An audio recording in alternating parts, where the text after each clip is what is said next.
All right, hey guys. In this video, we're talking about bureaucracy. Um, Absolutely, such a boring idea to almost everyone. It's the thing that drove Weber to just absolute despair. I've only written a few things up here. I actually have a bunch of stuff that I need to get through in the video. Um, to begin with, we need to talk about the idea of domination. Um, Domination basically means exactly what you think it means: the exercise of power, the ability to get somebody to do something that they wouldn't have chosen to do otherwise. Okay, so domination is an important idea to Weber. And if you start thinking bureaucracy in terms of domination, you're going in the right direction. But Weber's he's a historian, right? So he is thinking about, okay, so there's lots of different ways that you can exercise power over somebody. Um, and a lot of them fall into the category of basically just being coercive, like just making somebody do something they don't want to do. But he came up with three, what he talked about, types of legitimate domination. So in this case, I may not love it, but it's not like a person putting a gun to my head and saying, "Give me your money." That is something he would call coercion. Um, for for Weber, there are three types of legitimate domination. Something I may not want to do, but I'm like, yeah, okay, that makes sense to me. Um, First one, these aren't in any particular order of like historical occurrence or anything. The first one is traditional authority. So I think it is legitimate for me to be dominated and influenced to do something I wouldn't otherwise do because it's how we've always done it. Um, so traditional authority. Second one is charismatic authority. This is, I think, the first time in this series that we've talked about charisma.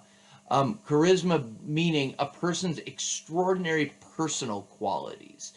Uh, Charisma is going to come back. Weber, for all of his focus on efficiency and bureaucracy, he has a lot to say about charisma. So, but for right now, we're just going to note that there is a thing called charismatic authority, in which case I will submit to doing something because of the incredible personal qualities of the person who's asking me to do it. I will submit to their power. I will allow myself to be dominated by them because they're such an amazing person. And the third one, and the one that's going to get us here, is called rational legal authority. So, rational legal kind of bridges where we were in terms of rationality with this idea of laws or something that has been written down, codified in some way. I'm going to give you a slightly lengthier definition. Rational legal authority is legitimate domination based on a belief in the legality of enacted rules and the right of those elevated to authority under such rules to issue commands. I know that's a mouthful. Go ahead and pause it and replay it if you want. The key thing here is there's a belief in a system that we have created that it's legitimate. And if a person has gone through the right steps according to those rules, that person then has rational legal authority. It's the authority that I have to make you guys take tests and write things that you don't want. I don't do, it's not because, oh, you've always followed a Boan-Lenzo and therefore you'll do what this one says. And it's not because of something particular charismatic features that I have. It's purely because I have done a set of steps that were required to put me in a position of college professor, and you believe in the legitimacy of those things, and therefore you are willing to allow me to dominate small parts of your life by making you write things and study and stuff like that, and watch videos. All right, rational legal authority. It's the authority that I have.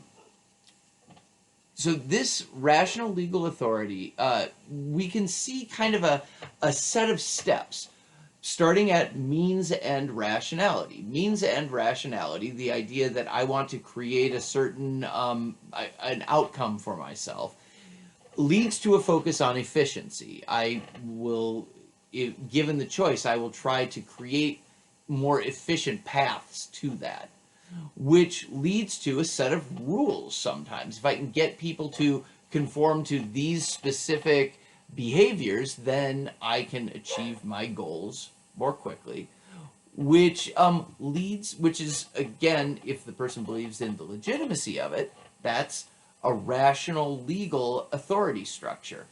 And to Weber, the purest rational legal authority structure is bureaucracy. We, generally speaking, dislike bureaucracy. Weber was fascinated by it because he understood it in this deep, conceptual, philosophical way. I mean, when you think of bureaucracy, everybody thinks of the DMV, and we don't think about it being the purest structure of rational legal authority, and we certainly don't think about it as being efficient. Weber says, look, I'm a historian. Any particular bureaucracy, any particular organization may or may not be efficient. But if you want to talk about an ideal type of efficiency, this is the quintessence of that. So, an ideal typical bureaucracy. He says, this is a quote, a bureaucracy is capable of attaining the highest degree of efficiency and is in this sense formally, in the sense of it being a formal structure, the most rational known means of exercising authority over human beings. In his opinion, and I think if you're thinking about the sort of other structures of authority that he talked about, traditional and charismatic, this is more rational than that, because you follow somebody because of tradition. It's maybe because of their last name. Like, that's not necessarily a good thing to do. But if you set up a system that people can say, well, yeah, that seems legitimate and it's well thought out, I'm going to follow that, you can get people to do things for you. It is, in that sense, the most rational way of exercising authority over people. So bureaucracy as a form of domination, a structure of domination. The basic units of bureaucracy, it basically boils down to this. There are offices, and obviously, of course, to us that makes sense. But that wasn't always the case. For most of human history, there wasn't the idea of an office that a person would inhabit, and then if that person left, another person would inhabit it. There was just the person, and things were more about charisma or tradition. This idea of there being a space that opens up that one person fills if they're qualified, that's a relatively new phenomenon, and that's what we've got with bureaucracy. So it's an office. There are a bunch of different, I'm going to read you a list of characteristics of it. Each office has a particular sphere of competence. So I teach in the sociology department. I don't teach in English. I don't teach in religion. I don't do things with student affairs. I am in a very narrowly defined sphere of competence. I have, second of all, a set of obligations I have to perform. I have to deliver content to you. I have to find a way to assess you. Those types of things. I have the authority to carry out those functions by virtue of being the office holder. The offices are organized in a hierarchical manner. So I have a boss who's a department head. She has a boss who is a dean. He has a boss who is, the head of academic affairs or whatever. Bureaucracy, like, you can think about that sort of like corporate flow chart. Yeah, that's basically it for offices. Second thing about it is that the staff has particular characteristics. First of all, the staff does not own the means of production. I go into when I go into my office, the stuff is the college's. It's not my stuff. When I go into a classroom, the lectern or the podium is not mine. It's stuff that I use. And I only have access to it to the extent that I am a member of the staff. When I cease being that, I don't have access to that stuff. This is not the way humans organize things pre-bureaucracy.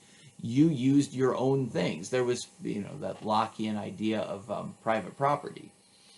And private property was what you used. There wasn't this idea of corporate property. So anyway, staff members do not use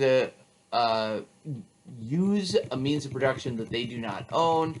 And what else do I need to say about them? Not allowed to. Oh, and the last thing is that along with that property, they're also not allowed to appropriate the position. I can't just say I am now professor of sociology forever. Like it's not a title that I can kind of bestow upon myself. Again, we take that for granted, but that's a development. Humans had to invent that idea when they were inventing bureaucracy. And third is written rules. I have a job description. I have, to the extent that and that job description is written down. To the extent that I don't fulfill the job description, I will have a written evaluation done about me. Everything in bureaucracy is written down, codified in that way. That's it. That's what we got for bureaucracy.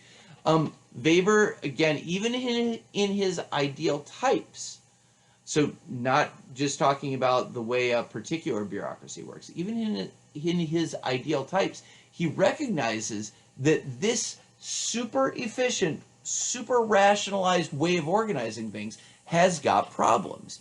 He says that that there's the problem of, and I don't know if he's the one who came up with this idea of red tape, but he's aware of the fact that a bureaucracy, because it's got all these written rules, it will, even though it's more efficient overall, there will be times when there will be inefficiencies as an issue goes from one office to another office, because that office doesn't really have it isn't in that office's domain, and so as we're following rules, sometimes it leads to inefficiencies. So he got that. Even in an ideal, typical way, a bureaucracy is going to have problems, and of course, in reality, it's going to even more so. But his big fear with bureaucracy, and again, remember I started this out with Weber's kind of hopeless, is that that bureaucracy is a threat to individual liberty. He said, first of all, I mean, we can see that when you work in a bureaucracy, your job is very much limited by your job description. What is written down is what you can do, and you are circumscribed in other ways, or in all other ways. But he says this about it. It's not just your behavior in that, like in your working day. He talks about it in terms of your life. And he says, this is another quote, rational calculation reduces every worker to a cog in this bureaucratic machine, and seeing himself in this light, he will merely ask how to transform himself into a somewhat bigger cog. The passion for bureaucratization, that idea of, oh, so I'm here, well, I want to be there, that becomes how you see the world. He said the passion for bureaucratization drives us to despair. Because at the end of the day, or not at the end of the day, at the end of your life, what did it mean to have climbed the corporate ladder? You traded in all to Weber. I'm not telling you to reassess your life. But to Weber, he would say, where was the meaning? Where was the enchantment? You traded that all in, and you saw the world in a bureaucratic way. But here's the thing. So he says, yeah, that's what's going to happen. But he also said, he described bureaucracies as escape-proof. He said they are among the hardest institutions to destroy once they're established, because remember, we establish them for efficiency, and they are that. And that's where that iron cage comes in again. It's not good for us. It's not meaningful for us. But we're addicted to it. So in the end, he says, look, over the course of history, you're not going to replace it. There's no alternative in the modern world. And that is where the source of his despair comes. He said, we've invented something that is close to perfect in terms of its ability to produce efficiency. There's no way we're going to leave it, and it renders our lives less meaningful and less beautiful. How thoroughly depressing. Okay, so next time we are going to find two glimmers of hope, and I'm going to say don't get your hopes up, because as soon as he puts them up, he's going to crush them back down and say, yeah, but they're probably not going to work. I will hold out hope in the lecture after that for something that I find in Weber that could conceivably lead us in a direction toward hope. But next video, we're going to have it raised just to be crushed again. So that'll be fun. I'll see you then.